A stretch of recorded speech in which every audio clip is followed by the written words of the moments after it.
Hello, art patrons. My name is Ledbetter, and I'm going to take you through some of the mechanics of Art and More today.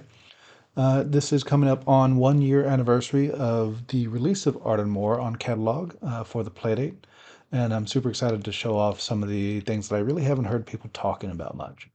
So first off, I've done a lot of refactoring to the game to make sure it launches stably, and I've added a bunch of stuff to it as well since launch.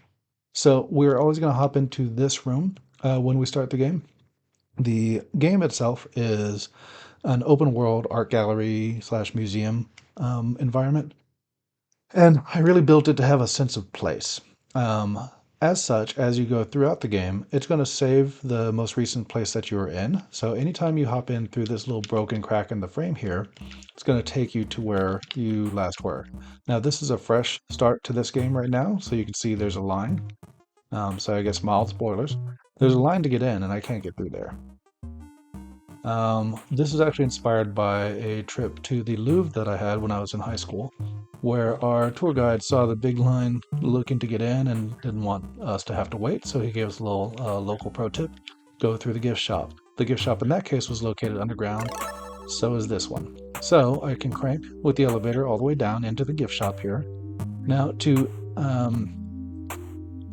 explore and to interact in the game, you can walk around obviously with the D-pad, but anytime you see that interact pop up, something is above, below, or to the side of you. I can look at that, it's to the right of me right now, and press A, and I'm going to talk to Tim. He's the gift shop manager.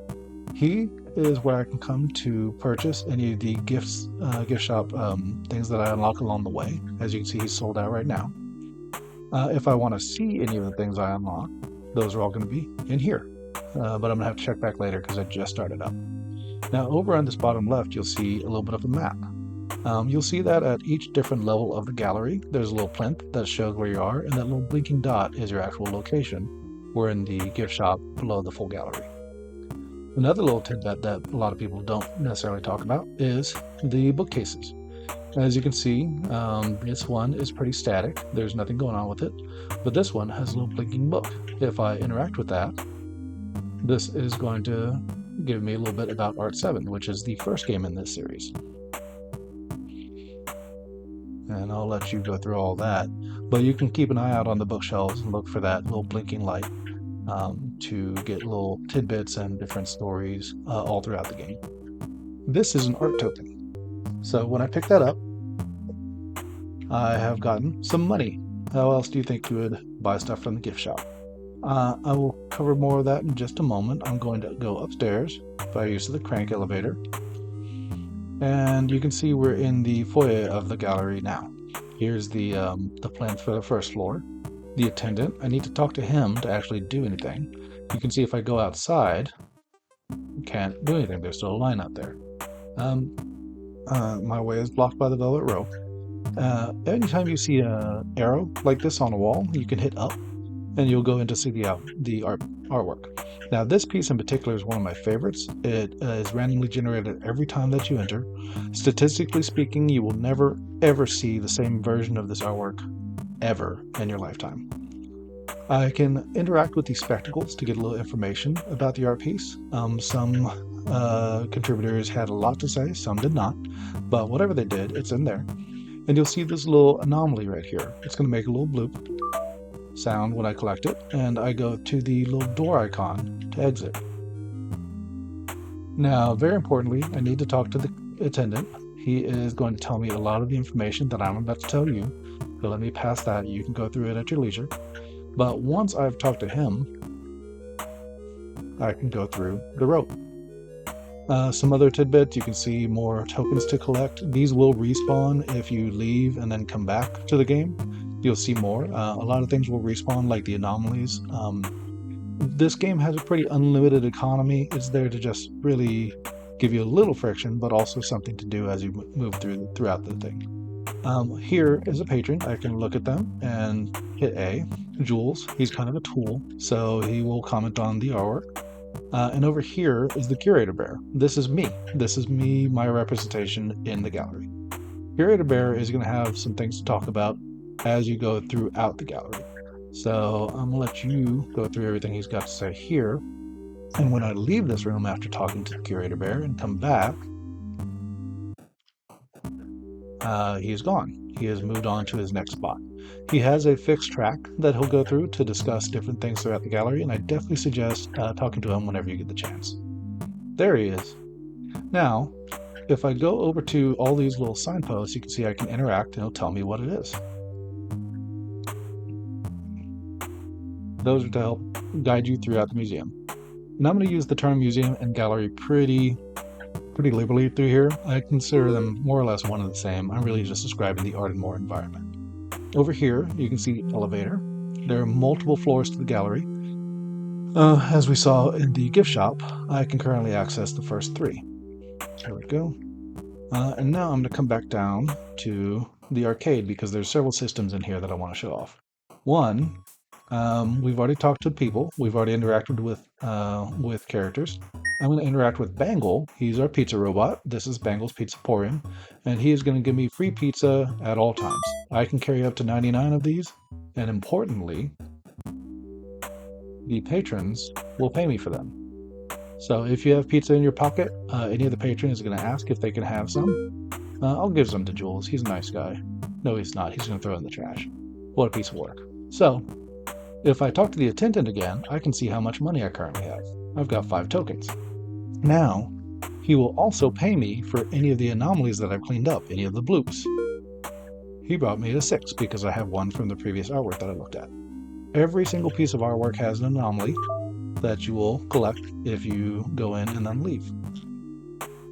Now, back to the arcade. Over here we have arcade games submitted by several members of the community, like Tile Hill, Deadly Disco, and Laser Shark. And then I created a few, like Heaven, Nonagon, which is over here, and then Slot Machine Gun. Slot Machine Gun was added in version 1.6, and it's a gamble shooter that will persistently track your winnings over time. Nonagon is, again, one of my favorites, but it's also very math-based, so the mileage may vary, but I love it. So when I go into an arcade game, just by the arrow, I can look to the left and get an idea of what's going on in the game.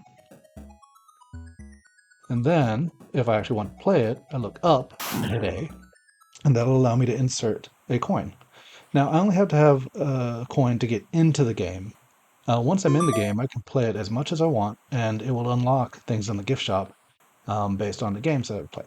I'm going to back out. I'll let you figure that out as you go. Here we go. I hit B to get out of it, and yes, I'm going to exit. And then again, I just go through the door to escape. This is Isaac, and he, 1, breaks all the rules, but 2, has totally played all the games, and he can talk about some tips based off each game. So feel free to talk to him. He also hints at free play. That's definitely not a thing right now. There's another coin. All right, so a couple more systems in here. You can hear music that is attached to each and every room. It's persistent throughout the game, and it'll change with your environment. So if I go to any of the jukeboxes, I can mute it, and then it will just stay off. Or I can also reapply the game audio, which is just the default for every area. Or I can choose my favorite track and just have it play. I love Fromage. This was a new track specifically for this one, and it's for a specific exhibit that you will find as you explore. For now, I'm going to go back to game audio, though. Okay. Now, in version 1.7, which just released, I've added some modes to the TV. In the past, the TV was a little sound sampler for all of the different sound effects I have in the game. But now we have 2 different channels, the Art channel and the C channel. If I turn on, say, the C channel, it's going to cycle through all the C characters that are in the game that I'll discuss more in a moment. You can see at the bottom left it says CTV on, and I'm just in the room with the creature. So I can leave it just like any normal one. I'll show you more about this creature portal in just a moment. And I can go back to any TV to turn that off. So turn off TV mode. Now, if I'm in the Art channel, this is going to zap me through every different piece of artwork in the gallery, and it's at random, and it's going to change screens every 15 to 30 minutes, or 30, oh my god, every 15 to 30 seconds, and it's going to be basically a true idle mode.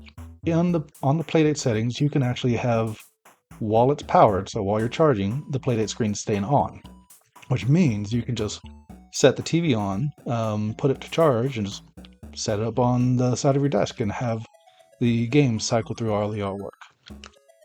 Now, so here we are with one of the, popped us right into a kind of a secret area, so that's interesting. But again, at the bottom left, you can see Art TV on.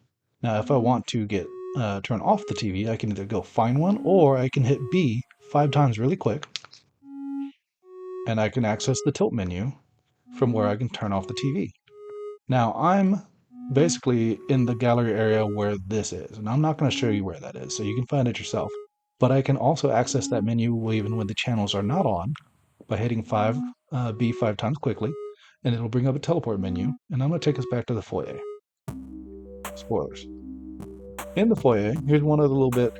This is the exhibition guide. This is some information about a lot of the exhibits that we have and about a lot of the contributors that we have in the game. So I'll let you read through that. There's a lot to explore in this game. There are more than 3 levels of artwork. There is all the arcade games to play.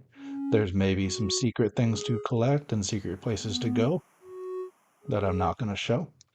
And there are definitely little quests and things to do throughout the game. Here's one of the other ones. You can fish in the game. We saw a sea creature just a little bit ago. Whenever you collect a sea creature by fishing, they will appear in the Zanya Aquarium. The Zanya Aquarium is named for Zanya Lasagna, who is a great community member. And she has given us over, I believe, about 20 sea creatures, which you can see in the creature portal after you've unlocked them. Every single one of these boxes will become an entry for a creature that you've unlocked. Here's a little navigation tidbit. If I'm here, I can press up from the top and go to the other column. Otherwise, I can just move around the area. And when I want to leave, I go to exit. Now, let me show you how to fish. So why don't we go and access the teleport menu one more time. I'm going to head to the sea. So that takes me here, and now we are going to skip the next part. I'm crazy. How'd we get here? Well, I'll let you find that out. But whenever you find a fishing pole like this, and there's a few in the game, you can come over here and interact with it. Oh, I caught something on my first success. So just to my right, you see the thing I caught, and I can hit it. And that's how I collect, in this case, a starfish. Now it's gone, and if I want to go again, I can interact, and I will not always catch something. That wasn't a fluke, but there is definitely probability involved here. But I can fish as much as I want. There's no cost to it, and you will absolutely, if you keep fishing, you will absolutely get through the entire compendium of the creature portal. Right now, I'm going to zap back to the foyer by accessing the tilt menu again. And why don't we go take a look at the starfish that we just found.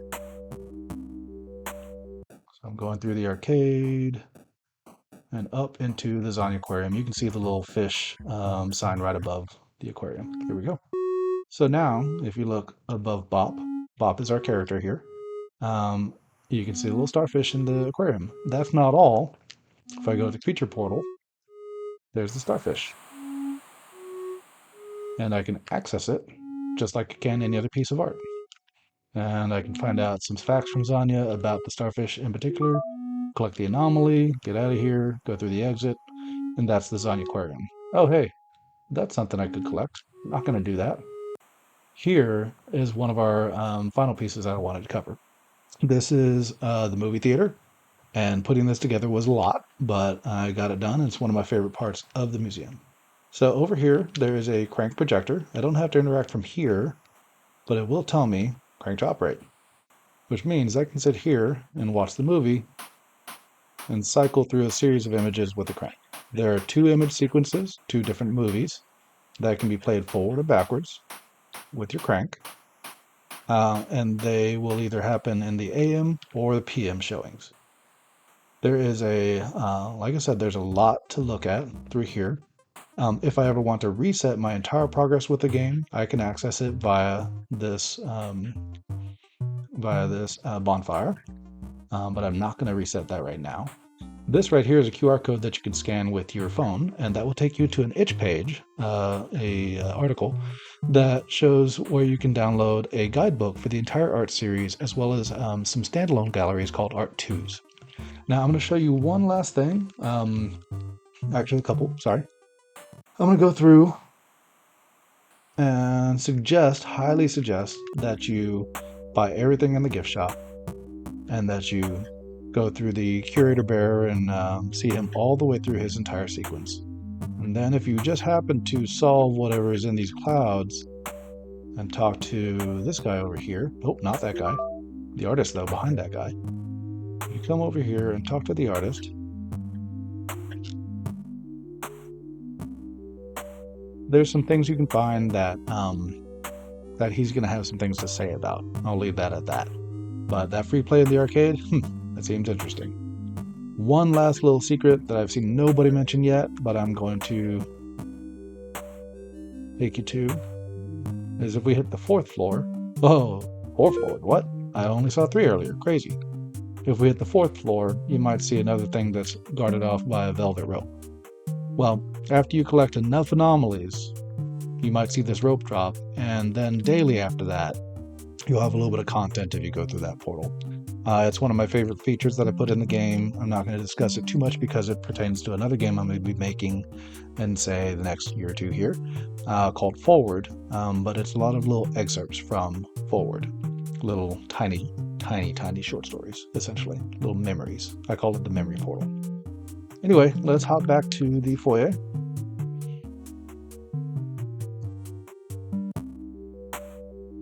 And I just want to thank you for taking a tour of the gallery. I know I just touched on mechanics today, but there is a ton of art, a ton to collect, a ton to play with, a ton to purchase, a ton to fish, a ton to play, and just a ton to read through and enjoy. There are definitely some challenging parts of the gallery that I hope you are able to take a look at, and some different things to find.